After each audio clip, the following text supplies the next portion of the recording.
Can you follow directions, or do you hear something, decide that you're going to do something completely different? So success builds on success.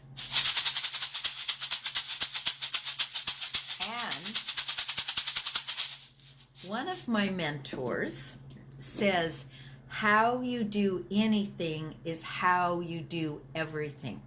So do you think that's true for you? Or do you, hey Maverick, or do you think that you do this over here like this and that over there like something else? Or are you someone who can methodically go through the steps? So today is just a day of noticing and then maybe declaring for yourself who you are. Oh, Grandfather Otter. Maverick, hi. Tora, hello. I haven't seen you for ages. How lovely. Hi, Lorene. Okay, so let's just take a moment. Put your hands on your heart and take a nice deep breath.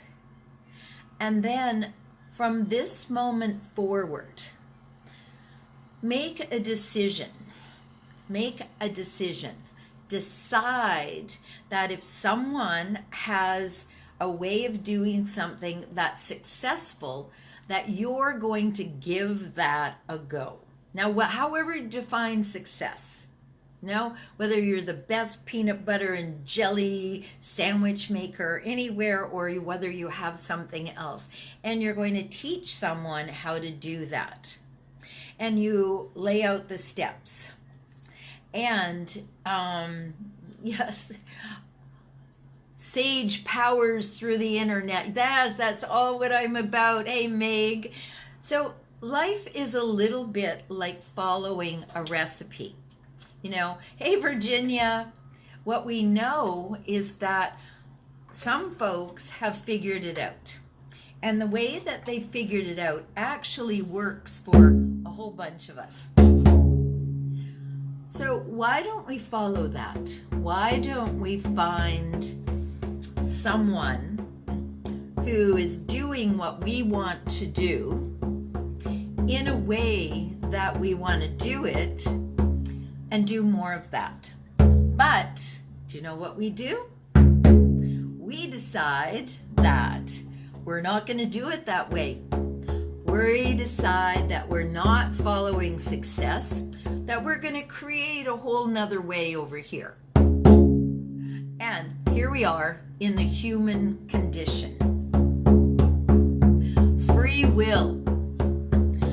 Sometimes it's really annoying because we don't always understand what went into creating the success, the determination, the complete willfulness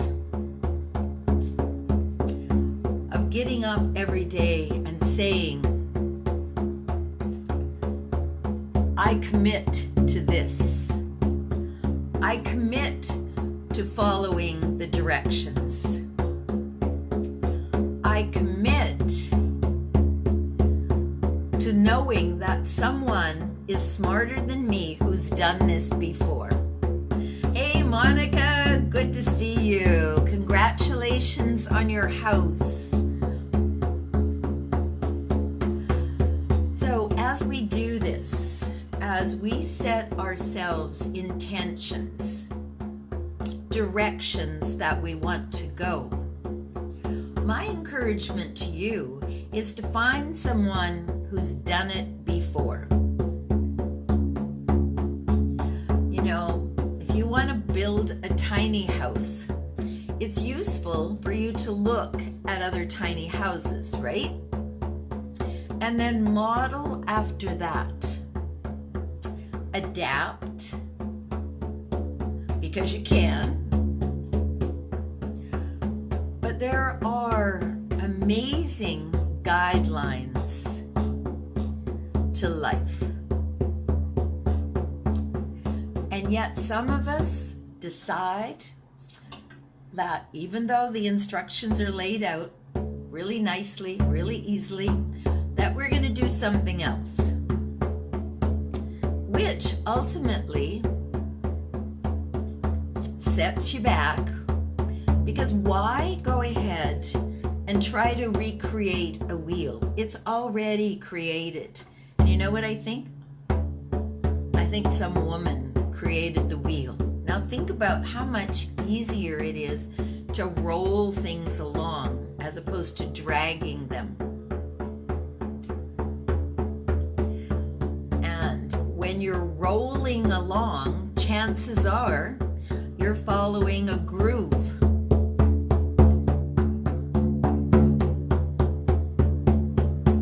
Yes, watch a lot of construction. Yes, so here's the other thing. We're not in this alone. You can ask helpful people.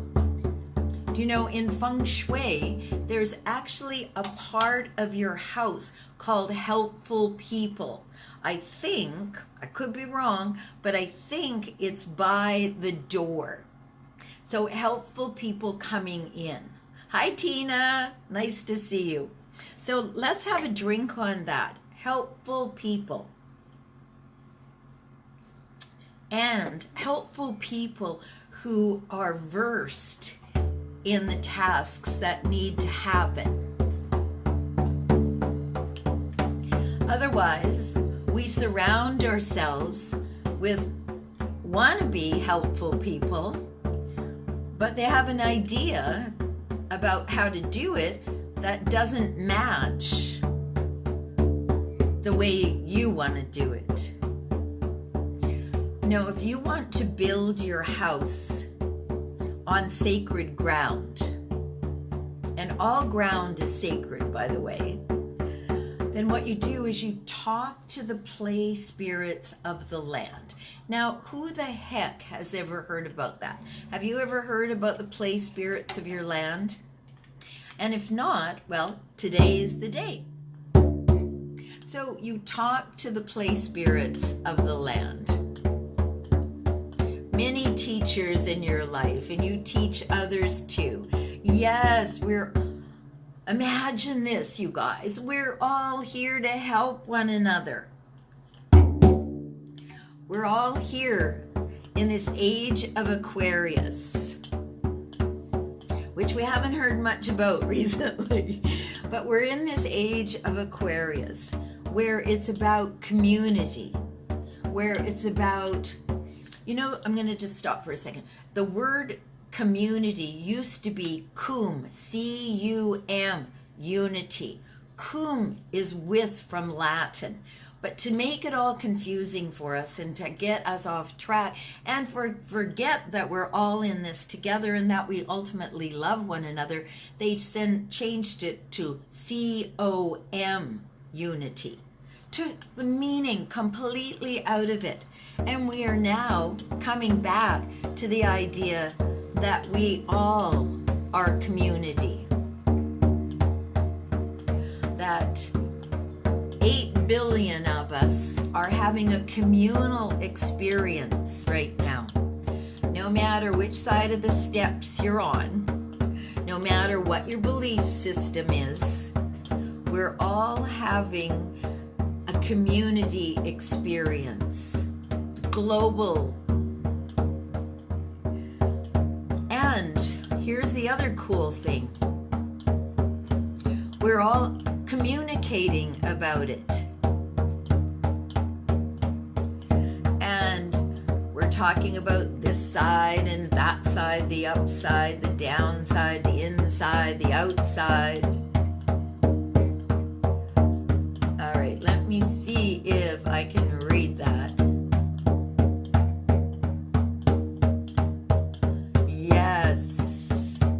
Yes, connecting with the play spirits of the land.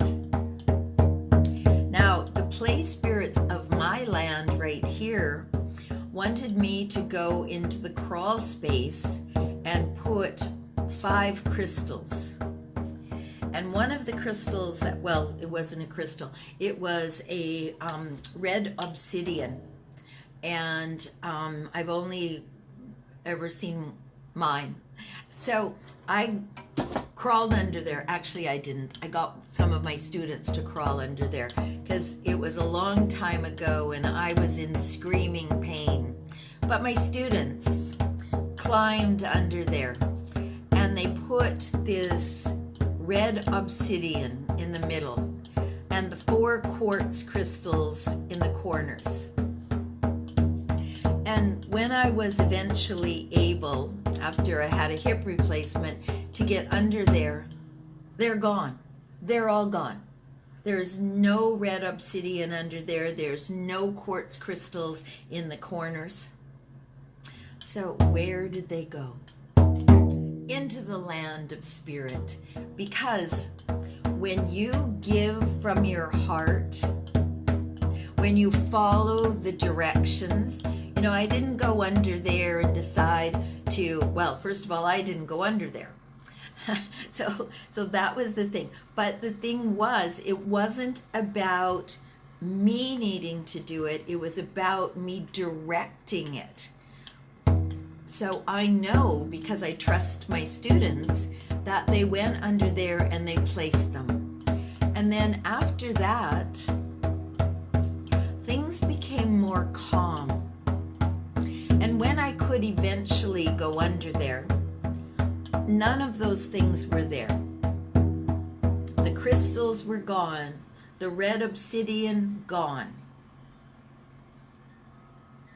So the thing that you'll notice about play spirits is that they can take things away and they can bring other things. So in a class that I was teaching this morning, we were talking about fairies. And maybe one of your early experiences with spirit was with fairies. It was for me, and it was for this person as well. So what do the fairies have to teach us? Well, they like glitter, right? My fairies did.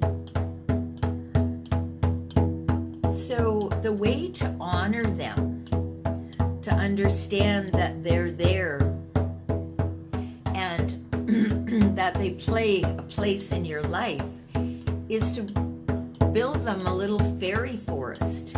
And right now is a perfect time because it's getting cold out there, at least in the northern hemisphere.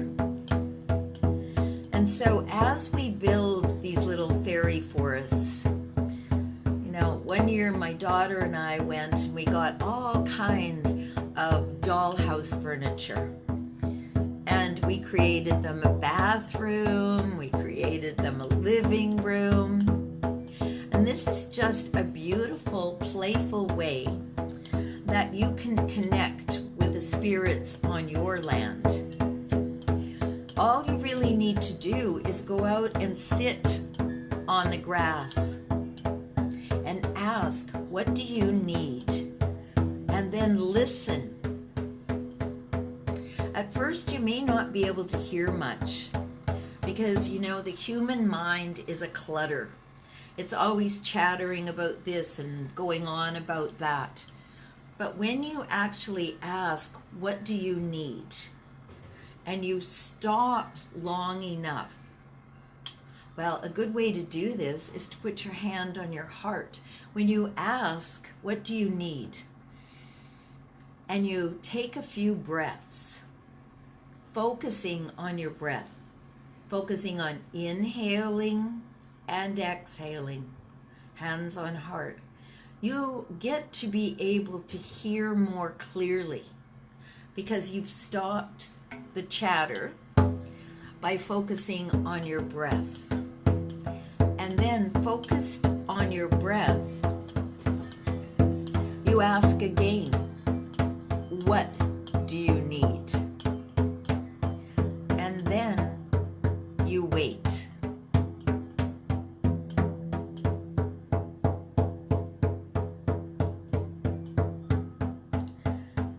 And a beautiful part about asking anyone what they need that it's going to take them a moment to really be able to tell you what they need. So be in that spaciousness of waiting to hear. And once you hear what they need, hi Paula, the next step is to go, can I fulfill that? And tap into the deep knowing in your heart. Am I the one? And right now, you know, there's an old Hopi story about we are the ones that we've been waiting for. Well, I was involved in a women's group 20 years ago, at least. And we talked about that then. Oh, we're the ones that we've been waiting for. But in all of those years, what exactly has happened? Have you stepped up to be the one that we've been waiting for? And if you're going, well, I can't do it by myself. Well, if you can't do it by yourself, how can you do it with anyone else? Now, we don't talk about like that. What we talk about is, oh, you know, you're going to get a bunch of support. But as soon as you start taking action, guess what happens? People want to help. And back to the age of Aquarius, where we're community with unity.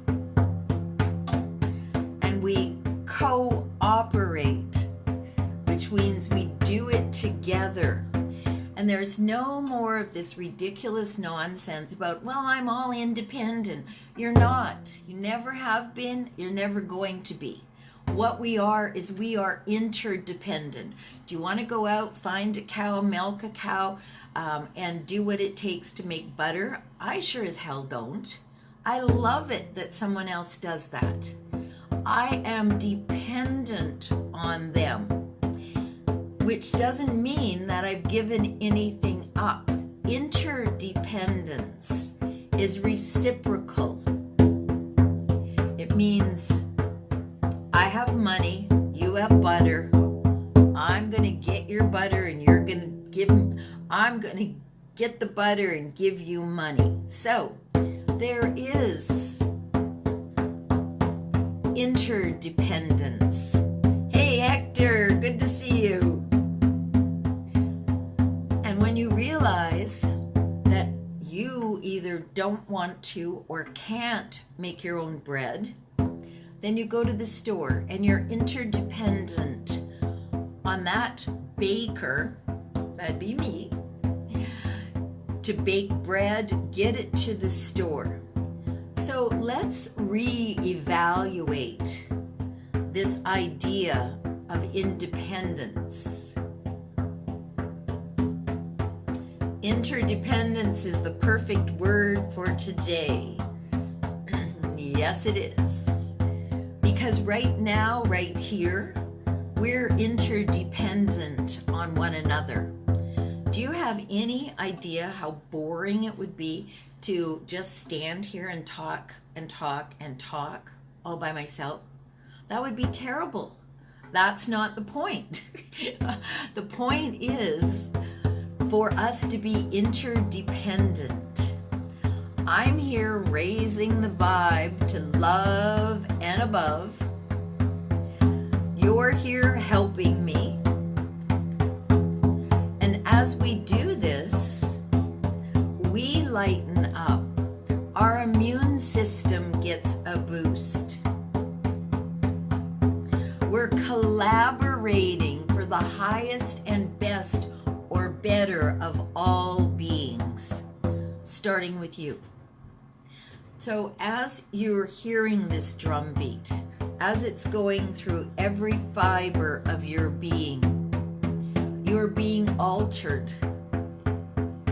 Do you know that every night when you go to sleep, oh, itchy nose, gonna kiss a fool. All right, old Canadian saying, I have no idea where it came from. But do you know that at night when you fall asleep, 300 300,000 of your cells die. So you are not the same person waking up the next day that you were when you laid down to sleep. So what does that feel like? Knowing that, do you really need to do things the way you did them yesterday? Well, you're not yesterday, and you're not tomorrow. You're right here, present. You are the present. Hey, Monica, yes, be of service to others. Absolutely. Because some of the great questions that we're here to answer in our life is, who am I? Do you know who you are? So many people don't. All right, let's raise the vibe.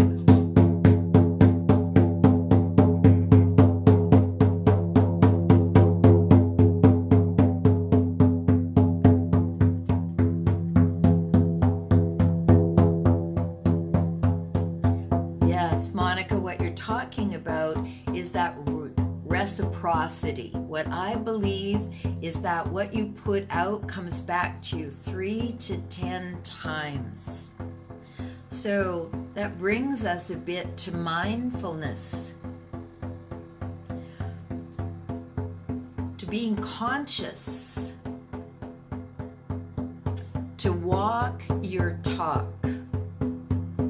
You know, one of my students in Soar to Success told me that I walk my talk and that I am her guru of bliss. I'll take it. Because if you don't declare how you want to live your life, chances are your life is going to live you. So I decided, and it was really ballsy on my part. It took a lot of courage for me to start, I think it was in 2018, to start signing my emails Bliss Shiela, because I was afraid of your opinion. And then, you know that your opinion of me is none of my business, and yet we run our lives based on other people's opinion. So then we have to get straight with ourselves. So that was a moment of me getting straight with myself. I was like, seriously, you can't write Bliss Shiela on the bottom of your emails? Because I believe that we're here to live in bliss, and anything else is bullshit. And so here we are, we're in the bullshit section. But where can you find bliss in all of that? Where can you find your center? Well, by knowing who you are. Who am I? What do I desire? Because you are a spiritual being having a physical experience. If you don't manifest the things that you desire, it ain't never going to happen. You're the only you that there is ever going to be. And your unique gifts and talents and skills, well, the world needs you now. It doesn't need you tomorrow when you got it figured out. It doesn't need you next year when that thought is past and you don't even recall it. It needs you now. So it's okay to have a desire. It's even okay to fulfill your desires. So knowing who you are, a whole lot of things that people want become irrelevant to you. But what's relevant is what you want, what you desire, what you crave, what fulfills you. And then once you know those two things, once you go, oh, I am this, and what I desire are these things, then you can go, who do I serve? Because your desires, the things that you crave, your special and unique gifts in the way that you do it are completely unique to you. and other people need them. So I'm just going to say that it's okay for you to shine your light. It's okay for you to declare some things. In the early days, I said, I am a shaman. Oh my goodness, I got so much flack. But you know, every cell of my being knew that. It's in my DNA. It's in my family history. It's in my lineage. It's in my body. So when you claim something, don't let anybody talk you out of it. Because you can claim, you can claim anything you want. You can claim a piece of land, get in touch with the play spirits, take care of the play spirits. You can claim that you want to be a concert violinist. The only thing that's going to stop you, does anybody know what that is? What's going to stop you? That would be you. And that's beautiful to know, because when you realize that the only thing that's going to stop you from anything is you, I mean, who's in control of you, right? Okie dokie. So, yeah, Paula. So here's an idea, everyone. Paula just talked about feeling bad for the homeless. So I went through my gloves and my hats. And I have a plastic container with gloves and hats now in my car. The next step is I'm going to go through my coats, and I'm going to take the coats that aren't serving me anymore, and I'm going to put those into my trunk. So I'm going to have hats and gloves and coats. And when I see a person on the side of the road, then I'm going to stop. I don't give a rat's patootie. If there's people behind me, I'll do my best to get out of the way. But I'm going to stop, and I'm going to give them hats and gloves and a coat. And that's what I'm going to do. That's how I can feel like I'm contributing, like I'm giving. Those things in your closet that you're not wearing, what good are they? Pass them along. And if you start to look in your neighborhood, you will see some people who are there repeatedly. So how about if rather than just feeling sorry for them, if we actually take some action steps, clear out our closet, give up some gloves that you don't wear, give up some hats that are never going to get on your head, and then go ahead and take that stuff there. Absolutely. Go to shelters. Do what makes your heart sing. Because this interdependence that we need to take into our own hands. We can't wait for the government. We can't wait for the churches. We can't wait for anybody. So it's time for you to follow your directions and listen to your heart. All right, I love you. And let's energize our hands. Ooh, I got on a little rant there. So when you're passionate and when you talk loud, don't let anybody go, oh, stop yelling. You get to be passionate in whatever way you want to. You can do the chicken dance out in the middle of the room. You can write music. You can do whatever you. Here's the thing. You can do whatever you want. All right. Put your hands on your heart. Take a nice deep breath and touch yourself. Okay. And here's the other thing. If you stop yourself from doing something that you want, how authentic is that? Hands on your heart. All right. Make sure you're not going to hit anything. Okay, and here we go. I open fully to give, accept, and receive all that the universe has for me. One more time. I open fully to give it away, give it away, give it away, accept big old bowls and put it in your heart, all that the universe has for me. One more time. I open fully to give, accept, and receive all that the universe has for me. Namaste, aho, bliss. Nice too. Yes, a homeless care package. I love that. So you can also think about a toothbrush and a little one of those toothpaste, maybe some toilet paper, Kleenex. Anyway, it could go on, couldn't it? But here's the beautiful thing. I think it's a lovely idea just to go and give. So give more, get more, put it in your heart because your heart knows. All right, I love you. And in case no one has told you so far today, you are amazing. Namaste, aho, bliss. I love you. See ya. Bye.